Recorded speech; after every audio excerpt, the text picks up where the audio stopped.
মহানন্দে আজ শেষ হলো উল্টোডাঙা লিটল ম্যাগাজিন মেলা। উৎসবের মূল উদ্যোগে ছিল উল্টোডাঙা লাইব্রেরি।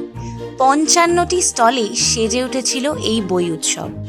ছোট থেকে বড়, প্রেম থেকে ভৌতিক, সব রকমের স্টলে ভরে উঠেছিল এই ৪ দিন ব্যাপী উৎসব। অনুষ্ঠানের শুভ সূচনা হয় প্রদীপ প্রজ্বলন ও সব অংশগ্রহণকারী সম্পাদক ও প্রকাশকদের উপস্থিতিতে। এই উৎসবের ৪টে দিন উৎসর্গীকৃত ছিল ৪ জন মনীষীকে। প্রথম দিন অর্থাৎ ২৭শে ফেব্রুয়ারি ২০২৬ শুক্রবার উৎসর্গ করা হয়েছিল বন্দে মাতরমের ১৫০ বর্ষ উপলক্ষে। দ্বিতীয় দিন ২৮শে ফেব্রুয়ারি ২০২৬ শনিবার ছিল সুকান্ত ভট্টাচার্যের শতবর্ষ জন্মজয়ন্তীকে উৎসর্গ করে। তৃতীয় দিন ১লা মার্চ ২০২৬ রবিবার ছিল বিশিষ্ট সঙ্গীতজ্ঞ ভূপেন হাজারিকাকে উৎসর্গীকৃত।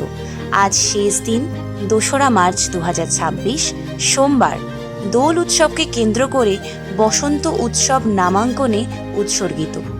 উৎসবের ৪টে দিন নানান সাংস্কৃতিক অনুষ্ঠান ও শিল্প সাহিত্য আলোচনায় ভরে উঠেছিল সন্ধ্যাগুলি। আমাদের জন্য এই মিলন উৎসব খুবই ভালো লাগে। যেমন এই শুধু উল্টোডাঙা বই মেলা বলছি না, আমি এই বিভিন্ন এরকম ছোটোখাটো মেলায় যাই, আমার খুব ভালো লাগে। আমি এর সঙ্গে ছোট্ট থেকে জড়িত। আমি বললাম তো আমার বাবার সময় থেকে বাবা এটা করছে, যেহেতু আমি জন্ম থেকে আমি এটা দেখে আসছি। আমার বাড়িতেও সাহিত্য সভা হয়।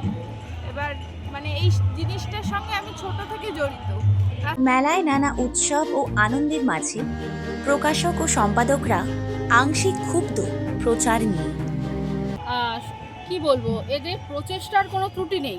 প্রচণ্ড যারা আছে কর্মকর্তা রয়েছে তারা প্রচণ্ড চেষ্টা করছে, কিন্তু যেহেতু সময়টা একটা ব্যাপার হয়ে গেছে, সময়টা মাধ্যমিক উচ্চ মাধ্যমিক গেল, তারপরে গরমটাও একটু পড়েছে, তার জন্য লোকজনটা কম, কিন্তু চলছে।